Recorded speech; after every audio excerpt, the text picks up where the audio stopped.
Assalamu alaikum everyone. My name is Mohammed Dawar Zahid and I am a second year medical student. And just 2 years ago, I was giving my A levels, and past papers की importance in my opinion is always understated. ठीक है, I know बहुत hype होती है past papers करने, लेकिन still I think उनकी importance it is genuinely understated. ठीक है, so in this video I'll be telling you guys, both A level students and O level students, how to go about solving your exams, solving your past papers कितने करने चाहिए, ठीक है, किस हिसाब से करने चाहिए, should we do them properly, जल्दी करने चाहिए, how to read the marking scheme, all of these things. और उसके साथ साथ यार एक important चीज़ कि this video is just for sciences, ठीक है, just for your physics, chemistry and bio. आपका maths के लिए different होता है, आपके humanities के लिए different तरीका होता है, ठीक है. तो in this video I'll be talking to you about how to solve your specifically only sciences के papers, ठीक है. Let's get started. Okay guys, so पहली जो मैंने चीज़ बात करनी है कि always go for quality over quantity. ठीक है, सो हमें एक बड़ी मिसकंसेप्शन होती है कि हमें होता है कि जी हमने करने हैं पिछले 10 साल के पेपर्स या 15 साल के papers. That is very stupid. ठीक है, बिकॉज यू जस्ट वही बात है कि माई मॉम यूज्ड टू से कि खोते के ऊपर किताबें लाती हैं, कि गधे को लिए खोते को दिए, उस पर किताबें लाद के उसे चलाना शुरू कर. It's exactly like that. ठीक है, do things in a smart way. ठीक है, तो मेरा ये एक this is something that I used back in O levels and also in A levels, and ये एक ऐसी चीज़ जो मेरे सीनियर्स ने मुझे बताई थी कि I'll go chronologically from A levels. अच्छा, A levels में A2 के जो आपके पेपर्स हैं, पेपर 4, पेपर 5, ठीक है, for these papers your goal should be 85 to 90%. ठीक है, आपने let's say 10 पेपर्स कर लिए, 10 पेपर्स के बाद आप कंसिस्टेंटली, ठीक है, 85 to 90 के ब्रैकेट में स्कोर कर रहे हैं. That means you are well prepared for that paper. And I mean consistently. I don't mean एक पेपर में तुक्का लग गया 92% आ गया. ठीक है, आई मीन कंसिस्टेंटली अगर आपने पेपर्स किए हैं, ठीक है, और आपका ये स्कोर आना शुरू हो गया, इट मीन्स कि अच्छा okay good, you are well prepared. ठीक है, so that's the first thing. The second thing is for AS आपके पास जो ब्रैकेट होता है वो अराउंड 90 to 95% का होता है. ठीक है, तो I know it's very high. ठीक है, लेकिन 90 to 95% ब्रैकेट में फिर स्कोरिंग दैट मीन्स कि भाई बहुत अच्छी तैयारी हो चुकी है. ठीक है, ओ लेवल्स के लिए it is 90 to 95% as well, लेकिन ओ लेवल्स के अंदर ऑनेस्टली मैं तो कहता हूँ 95 to 100% वाला bracket is better, because O level sciences के अंदर you can score more than 95%. And just a disclaimer, if you're a student who is just trying to pass कि अच्छा BC आ जाए, बस पास हो जाए, तो this guide is not for you. This is for students who want to get a distinction. कैसे चलो distinction नहीं आती, A स्टार आ जाए. ठीक है, तो guys you should be aiming for this amount of this score bracket, and वो चीज़ निकाल दो कि जी 15 साल के पेपर्स करने हैं, 10 साल के पेपर्स करने हैं. जैसे ही you guys start to score in this bracket means कि तुम लोगों की उस पेपर की तैयारी हो चुकी भी है. ठीक है, let's move on to the next portion.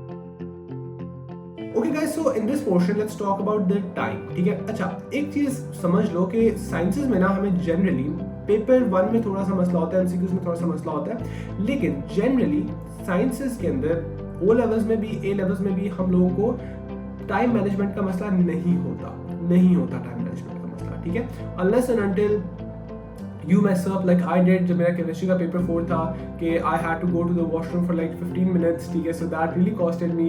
तो अगर आप इस तरह की हरकतें नहीं करते, अगर आप सही से पेपर को अटेम्प्ट करते हैं, तो आपको टाइम मैनेजमेंट का मसला नहीं होता. ठीक है, दिस डज नॉट मीन कि आप उस चीज़ को निकाल ही दें, आप क्लॉक को देखें ही मत. अभी जब आप अपने पेपर से अटेम्प्ट कर रहे हैं, जस्ट कीप अ स्मॉल क्या कहते हैं stop watch in front of you, और उस पर अपने टाइम को देखते जाओ, ताकि आपको पता हो ये ना हो कि जी पेपर 1 आप बैठ के 3 घंटे में सॉल्व कर रहे हैं.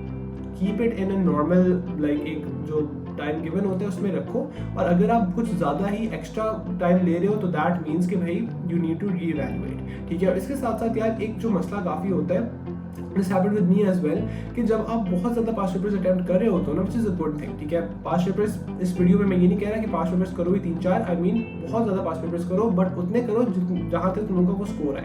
अच्छा खैर, पास्ट पेपर्स तुम लोग बहुत ज़्यादा सॉल्व कर रहे हो. अब उन पास्ट पेपर सॉल्व करने से होता है कि राइटिंग खराब हो जाती है. ठीक है, जल्दी लिख रहे हो, पॉइंटर्स में लिखना शुरू कर दोगे. कुछ लोग कहते हैं पॉइंटर्स में लिखना is all right. I personally से कि भाई just right in a paragraph. ठीक है, क्यों रिस्क लेना चाह रहे हो, आराम से पैराग्राफ के अंदर लिखो. ठीक है, तो सही तरीके से पैराग्राफ में लिखो. And also guys just try and make sure कि तुम लोगों की राइटिंग सही हो. ठीक है, तो बिकॉज दिस इज समथिंग कि if you are a very good student, A star वाले स्टूडेंट हो एंड तुमने वहाँ पे स्क्रिबल्स लिख के आ गए हो, एग्जामिनर को नहीं समझ आ रहा, नहीं आएगा ए स्टार, ठीक है, get that in your head. So please try again. I don't mean कि फुल आप मार्जिन बना रहे हो, you using multiple colour pens, ठीक है, don't be idiots like that, but just make sure your writing is good, ठीक है, that's very important. Okay guys, so in the last portion, in the second last portion, I want to talk to you guys कि अच्छा अभी तक हम लोग ईयरलीज की बात कर रहे थे, ठीक है, कि अब टॉपिकल्स को करना चाहिए भी नहीं करना चाहिए, अगर कुछ टॉपिक वीक है उसको कैसे करें. तो यार व्हाट आई डिड वाज कि अगर मेरा कोई टॉपिक वीक होता था ना, लेट्स से मैं ऑर्गेनिक केमिस्ट्री अटेम्प्ट कर रहा हूँ और लेट्स से पेपर 4 अटेम्प्ट कर रहा हूँ A2 बायोलॉजी का, A2 केमिस्ट्री का, ठीक है. उसमें अब ऑर्गेनिक केमिस्ट्री में लेट्स से मेरी वो जो बेंजीन्स वाली सारी चीज़ें, let's say I am a bit weak in that, ठीक है, वो electrophilic addition, all of those things, ठीक है. Let's say for some reason वो मेरे से इतने सही सॉल्व नहीं हो रहे, ठीक है. तो what I would do was कि मैं अब बेंजीन्स के अपने नोट्स खोलता था, मैं उनको एक दफ़ा अच्छी तरह रिवाइज करता था and then I would use my past papers, ठीक है, माय टॉपिकल स्पेसिफिकली, कि मैं टॉपिकल्स से क्वेश्चंस अटेम्प्ट करना शुरू कर देता था. टू द मैं इतने टॉपिकल्स अटेम्प्ट करता था कि मुझे कॉन्फिडेंस आ जाता था कि अच्छा मेरे से सवाल हो रहे हैं. It could be 4 questions, it could be 5 questions, it could be 10, 15, 20 questions, ठीक है, लेकिन वो कॉन्फिडेंस आपने खुद असेस करना है कि अच्छा अब हमसे सवाल अटेम्प्ट हो रहे हैं, ठीक है.